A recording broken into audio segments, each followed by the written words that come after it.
বৌমা তোমার কোনো বুদ্ধি শুদ্ধি নাই? আর বেলা 12টা তুমি এখন উঠন করিতেছ।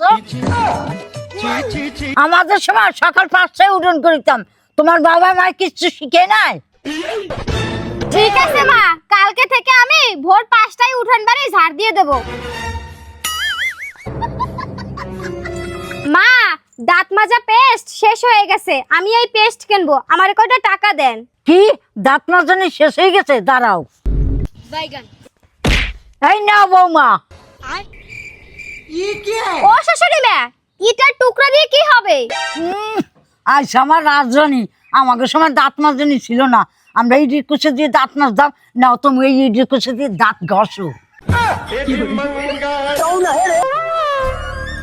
এই তুমি দাঁড়াও তো। হ্যাঁ মা বলো। তুমি এই থালা বাসন নিয়ে কোথায় যাচ্ছ? কেন মা, আমি রান্না করতে যাচ্ছি। আমাদের সময় স্নান না করকে আমরা রাঁধতে যাইতাম না। যাও স্নান করকে আসো, তারপরে রাঁধতে যাও।